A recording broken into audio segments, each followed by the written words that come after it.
Hello everyone, welcome back to my channel. Trent का stock last कुछ सालों में मल्टीप्लाई कर रहा है, बट सवाल ये है क्या ये ग्रोथ अभी भी सस्टेनेबल रहेगी। इस वीडियो के एंड तक आपको एक क्लियर हो जाएगा ट्रेंड एक लॉन्ग टर्म कंपाउंडर है या एक वैल्यूएशन ट्रैप। मैं पाइथन और एक्सेल ऑटोमेशन यूज करता हूँ ताकि सारा फोकस हम नंबर्स को समझने में रहे। यहाँ पर annual income statement analysis, quarterly income statement analysis, ratios, cash flow सब एक जगह होगा, वो भी एक क्लियर फॉर्मेट में। ट्रेंड टाटा ग्रुप के एक रिटेल आर्म है। ज़ूडियो, वेबसाइट जैसे ब्रांड्स के साथ कंपनी ने इंडियन रिटेल को डिसरप्ट किया है।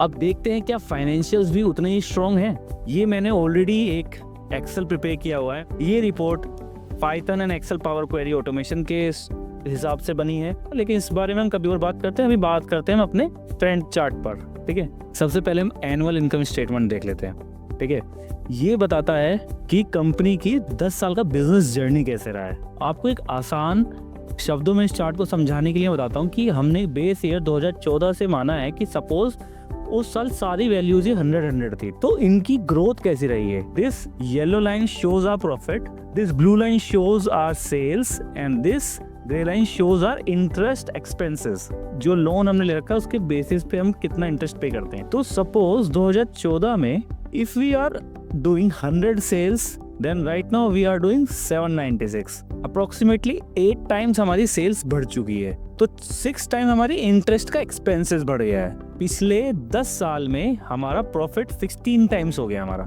2019 में हमारे इंटरेस्ट एक्सपेंसेस बहुत ज्यादा बढ़ गए थे और यहाँ पे हमारा कोविड का टाइम था और यहाँ ही हमारा इंटरेस्ट एक्सपेंसेस बढ़ गए थे, तो हमारा प्रॉफिट भी यही डाउन था क्योंकि रिटेल उस टाइम बिल्कुल बंद था। एंड जैसे ही कोविड से रिकवरी आई तो एकदम बहुत स्पाइक देख रहे हैं हम प्रॉफिट में।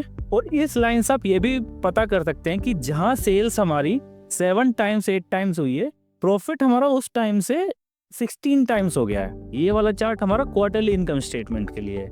अगर आप ऑलरेडी इन्वेस्टेड हैं तो ये सेक्शन आपके लिए सबसे ज्यादा क्रिटिकल है। तो यहाँ पे जो हमने अपना बेस टाइम लिया है वो लिया हमने 2022 का सितंबर पीरियड। तो ये पिछले 13 क्वार्टर का हमारा हमने एक कंपैरिजन हम देख रहे हैं। तो सेल्स आपकी पिछले 13 क्वार्टर में 2.5 गुना बढ़ चुकी है। ठीक है, एंड प्रॉफिट अगर आप देखोगे तो प्रॉफिट उस टाइम से भी लगभग 4 टाइम्स हो चुका है। तो कंपनी में ग्रोथ तो दिख रही है, कंपनी में सेल्स भी आ रही है एंड वो सेल्स को हम इजीली प्रॉफिट में कन्वर्ट भी कर पा रहे हैं। तो इन दोनों चार्ट से हमने कंपनी की सेल्स ग्रोथ हमने पता कर ली, एनुअली भी एंड क्वार्टरली भी। ठीक है, अब थोड़ी बात कर लेते हैं कंपनी की प्रॉफिटेबिलिटी रेशियोज से, क्योंकि एक नंबर आपके माइंड में होता है तो क्लैरिटी ज्यादा होती है। एनालिसिस कंपेयर करते हो किसी से, तो ये रेशियोज आपको उस कंपैरिजन में बड़ा काम आती है। तो उसको भी हम बहुत जल्दी फटाफट देख लेते हैं। सबसे पहले हम यहाँ अपनी देख लेते हैं प्रॉफिटेबिलिटी रेशियोज। तो ये रेशियोज हम इसलिए देख रहे हैं ताकि आपको इसके कॉम्पिटिटर बिजनेस से इसके बिजनेस को कंपेयर करना हो, तो ये नंबर्स आप कंपैरिजन में इजी हो जाएंगे। तो yellow line shows the return on equity and this grey line shows the return on assets, this blue line shows our operating profit margin and this red line shows the net profit margin. Return on equity है, ठीक है, यहाँ जो इसने 30.4 दिखा रखा है, ये इसका 30.4 कैसे कैसे कब कितना रहा है। तो सबसे ज्यादा मैक्सिमम इसका रहा है 2023 में, that was 36%। And return on equity होता है हमारा कि शेयर होल्डर्स ने जितने पैसे लगाए हैं उस पे उनको कितना रिटर्न मिल रहा है, कितना प्रॉफिट मिल रहा है। तो ये शेयर होल्डर्स इस रेशियो के बारे में बहुत ज्यादा बात करते हैं। This is our net profit margin, this is currently at 9%। 9% means कि अगर हमने 100 रुपीज की सेल करी है तो हम 9 रुपए उसमें से बचा के अपने घर लेके जा रहे हैं। ठीक है, and this operating profit margin, this is which is at 17%। आपके इंटरेस्ट एंड टैक्सेस पे करने से पहले आपको 17 रुपीज बच रहे हैं। तो इसका मतलब बाकी 8 रुपए हमारे टैक्सेस में और हमारे इंटरेस्ट पेमेंट्स में जा रहे हैं। This information is very detailed. बहुत सारे लोग इनमें इंटरेस्टेड नहीं होते, but these are the information. अगर ये आपको पता हो तो आप किसी भी कंपनी का एनालिसिस कर सकते हो। आप ये भी पता कर सकते हो वो कुछ गलत परफॉर्म कर रही तो वो दिक्कत कौन से एरिया से आ रही है, ये सब भी पता कर सकते हो अगर आपको इन सब रेशियोज की नॉलेज है।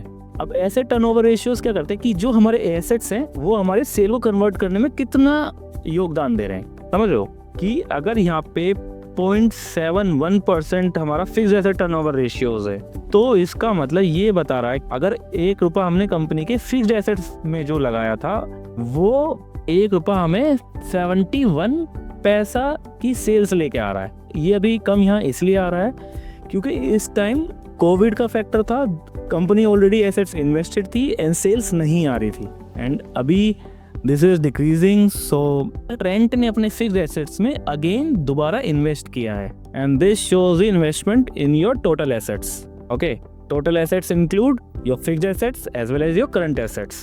अब these ratios, leverage and solvency ratios are important to check the risk of the company because high growth के साथ रिस्क भी आता है, इसलिए सोल्वेंसी और इंटरेस्ट कवरेज रेशियो बहुत ज़्यादा इंपॉर्टेंट हो जाते हैं। जो इन्वेस्टर बहुत ही लॉन्ग टर्म के लिए इस कंपनी में इन्वेस्टेड होने का सोच रहे हैं, उस पर्सपेक्टिव से ये वाली रेशियोज बहुत ज़्यादा इंपॉर्टेंट हो जाती हैं। सोल्वेंसी रेशियोज पर्टिकुलरली आपको ये बताती है कि आपने जो पैसा लगाया उसमें कितना प्रोपोर्शन आपने अपनी जेब से लगाया और कितना पोर्शन आपने अपने बाहर से मार्केट से पैसा लेके उठाया।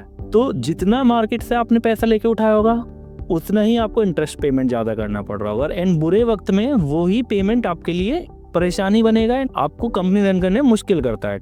This is debt to assets, blue line is debt to assets, debt to capital and debt to equity. In debt to capital our 28% of our capital is debt, बाकी 72% is our equity। मतलब company बहुत ज़्यादा leverage नहीं चल रही है, company बहुत ज़्यादा बोरोइंग्स पर नहीं चल रही है। ठीक है, सेम आपको ये जैसे जैसे ये रेशियोज नीचे आती चली जाएंगी, ये रेशियो हमारी ऊपर चलती चली जाएगी।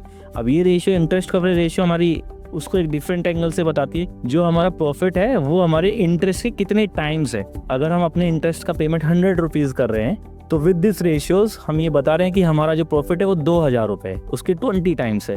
इसका मतलब ऑपरेशन से ही उतना पैसा कन्वर्ट कर पा रहे हैं जिससे हम ईजिली उसकी EMI और इंटरेस्ट पे कर पा रहे हैं। आप ये सब रेशियोज अपने लिए भी यूज कर सकते हैं अपने personal finance and money management में। अब इसके बाद हम एक चीज और देखते हैं which is cash flow statement. ये इसलिए जरूरी हो जाता है क्योंकि प्रॉफिट पेपर पे बनाना बहुत ईजी होता है। ये जितने भी आप देखते हैं फ्रॉड होते हैं बड़े बड़े, तो उसमें क्या होता है कि पेपर पर प्रॉफिट दिखाते रहते हैं कि भाई हमने इतनी की सेल कर दी। उस प्रॉफिट को कैश में कन्वर्ट करना is very important, because paper profit बना सकते हो लेकिन कैश फ्रॉड करना बहुत मुश्किल हो। इसलिए अगर आप कोई छोटी कंपनी देख रहे हो या फिर छोटी कंपनी आपके पोर्टफोलियो में है, ठीक है, तो उसका मैंडेटरीली जरूर कैश फ्लो स्टेटमेंट जरूर देखें कि वो नेट कैश फ्लो पॉजिटिव है या नहीं है। दूसरा, वो अपने ऑपरेशन से कैश जनरेट कर पा रहे हैं या फिर नहीं कर पा रहे। Cash from operating is positive and growing, and this investing activities मतलब जितना हम उस पैसे को इन्वेस्ट कर रहे हैं, like I have said in fixed assets. Financing activity में भी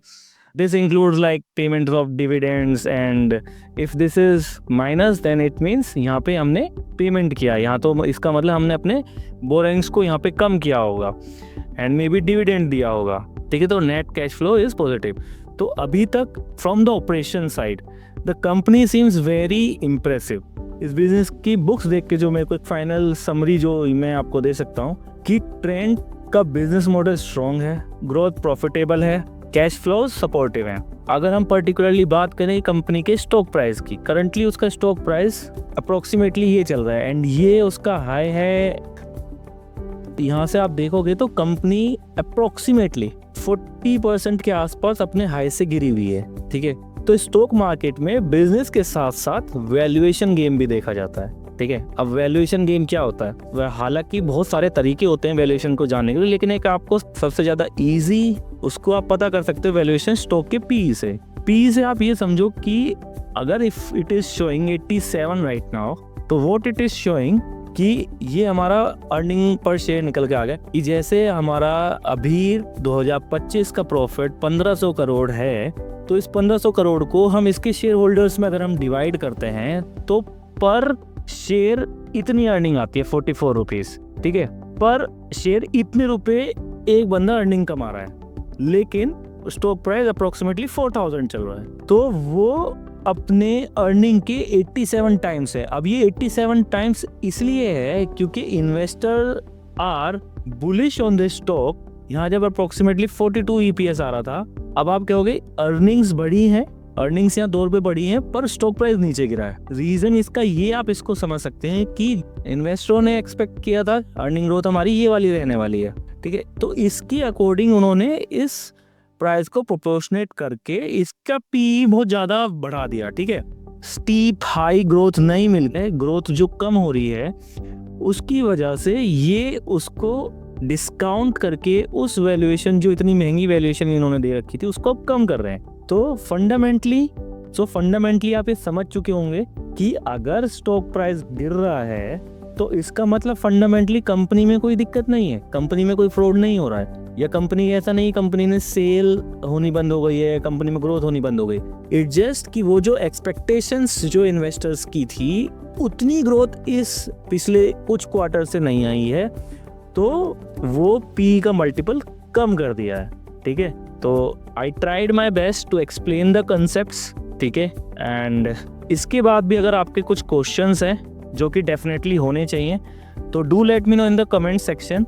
आई try my best to give you answer as per my best knowledge. Company के फंडामेंटल में कोई ऐसी कमी नहीं है, सेल हो रही है, प्रॉफिट भी हो रहा है, लेकिन वैल्यूएशन और मार्केट एक्सपेक्टेशन का गेम इससे थोड़ा अलग होता है। ठीक है, जो मैंने आपको समझाने की कोशिश करी है। तो ब्रीफ इज, स्टॉक अच्छा है, पर हर अच्छा स्टॉक हर प्राइस पे अच्छा नहीं होता। तो ये अब आपको डिसाइड करना है कि ये अब आपके लिए वैल्यूएशन हाई है, वैल्यूएशन कम है। प्लीज़ अपना ड्यू डिलिजेंस जरूर करें। ये वीडियो सिर्फ एजुकेशनल पर्पस के लिए है। अगर आप ऐसे ही किसी और स्टॉक का क्विक डेटा ड्रिवन एनालिसिस चाहते हैं, कमेंट्स में लिखिए। वीडियो यूजफुल लगा हो तो लाइक करें, और ऐसे ही एनालिसिस के लिए चैनल को सब्सक्राइब करें।